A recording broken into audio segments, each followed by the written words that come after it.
नमस्कार, आपण पाहत आहात सत्य घटनांचा वेगवान आढावा दख्खन न्यूज नेटवर्क। आजच आमच्या चॅनलला सबस्क्राईब करा व अपडेट रहा। आजच्या या सदस्य यांच्या विरोध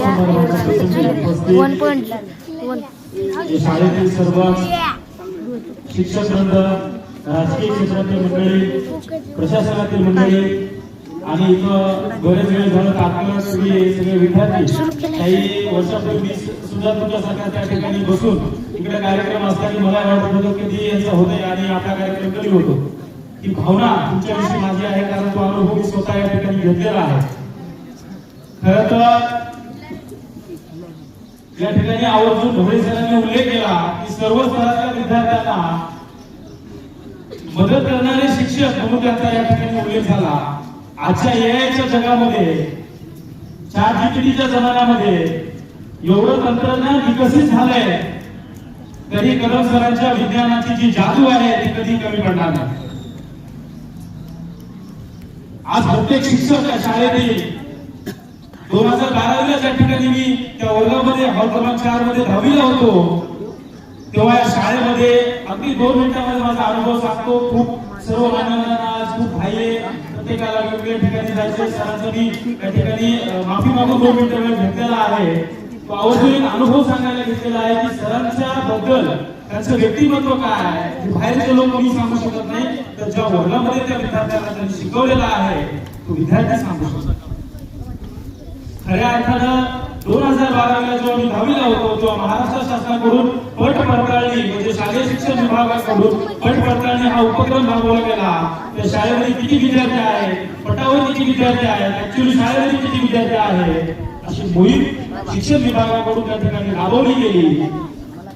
आणि तेव्हा प्रत्येक शिक्षक त्या ठिकाणी आपला जो वर्ग आहे त्या वर्गामध्ये आपल्या पटामध्ये किती विद्यार्थी आहे, कारण औषध तुम्हाला उगवणारे सुद्धा विद्यार्थी त्या ठिकाणी होते। आम्ही रोज येतात, माहित नाही कशाला येतात, पण रोज येतात। काही विद्यार्थी होते ते औषध पुनवला येत होते, मग त्यांना धरून पकडून गावाकडून आणून त्या ठिकाणी वर्गामध्ये यायला सांगायचं आणि रोज ही अशी धडपकड चालू होती। एके दिवशी वेळ आली, कदम सरांना तो प्रसंग आहे तो आठवतो आणि तो आवर्जून मला यासाठी सांगायचं की त्यांचं विद्यार्थ्यांप्रती प्रेम आहे, व्यक्तिमत्व आहे ते काय आहे।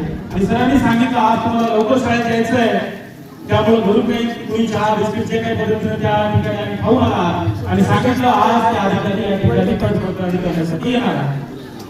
पण ती सुरू झाली मोहीम। 11 वाजले, 12 वाजले, 1 वाजला, 2 वाजले, सर इथं खिचडी तयार झाली होती, पण 10वी पर्यंत आम्ही या ठिकाणी खिचडी खाली। आजच्या पोरांना ती सुद्धा लाज वाटते, राईमध्ये उभं राहून कोणी खिचडी खाणार, किती लंच बॉक्स आहे, 10वी पर्यंत आम्ही खिचडी खाल्ली। आणि मग वेळ झाली जेवणाची, पोटामध्ये तुम्हाला जसं आता भुकेने तुमचं पोट ठेवलं तसं आम्हालाही झालं। आम्ही काय असा नाश्ता वगैरे चहा पोहे काही करून येत नव्हतो, रात्रीची उरलेली चपाती चहामध्ये टाकून खाऊन आम्ही या ठिकाणी शाळेमध्ये येत होतो। आणि मग भूक लागली सरांची तळमळ एवढी जास्त की विद्यार्थ्यांना भूक लागली, यांचा आमच्यापेक्षा त्यांची जी तळमळ आहे ती आम्हाला दिसली।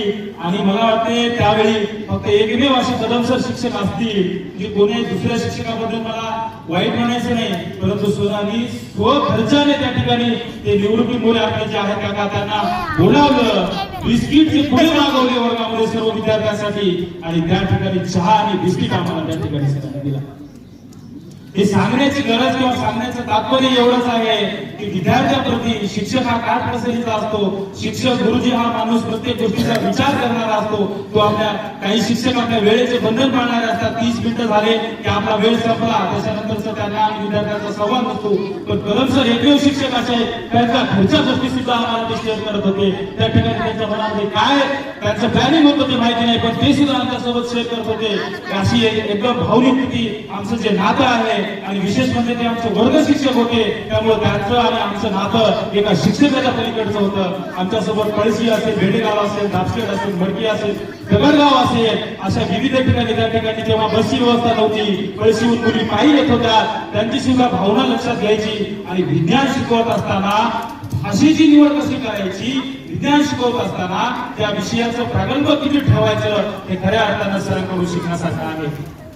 विधान प्रदर्शनाला सरांनी पाठवलं, कुठलीही तयारी नसताना, कोणाला पाठवलं, मुख्यला पाठवलं, विश्वास दर्शवला आणि प्रत्येक विद्यार्थ्याला प्रत्येक कलाकाराला आपण माहिती आहे आपल्याला की चांगल्या एका प्रोफेशनल घरातल्या विद्यार्थ्याला सर्वजण लक्ष देत असतात, त्यांच्या पालकांचा त्यांची भेट असते. आमच्या आईने कधी शाळेचं तोड बघितलं नाही, आमच्या वडिलांनी शाळेचं कधी तोड बघितलं नाही, पण या शिक्षकांना मात्र आमच्यावर स्वतःच्या वडिलांसाठी छाया ठेवली आणि आमच्या प्रत्येक गोष्टीकडे त्यांनी लक्ष ठेवलं. त्यामुळे आज या ठिकाणी तुमच्या समोर इलेक्ट्रॉनिक मीडियामध्ये असेल एका मोठ्या चॅनलच्या माध्यमातून मी काम करू शकतो की खऱ्या अर्थानं सरांचं श्रेय आहे. या ठिकाणी केंद्रे सर आहेत, या ठिकाणी आमचे औलद मॅडम आहेत, या ठिकाणी आमचे डांगे सर आहेत, रामगिरवार सर आहेत. या सर्व शिक्षकांनी जे त्या ठिकाणी जे ज्ञानार्जनाचं काम या ठिकाणी केलं ते खऱ्या अर्थानं लक्षात ठेवण्यासारखं आहे. सर मी या ठिकाणी आलो, तुमचा या ठिकाणी सत्कार करणं, तुमच्याविषयी बोलणं एवढा काही मी मोठा नाही, परंतु जे मला आठवलं ते या ठिकाणी मी अनुभव सांगितला आणि आपल्याला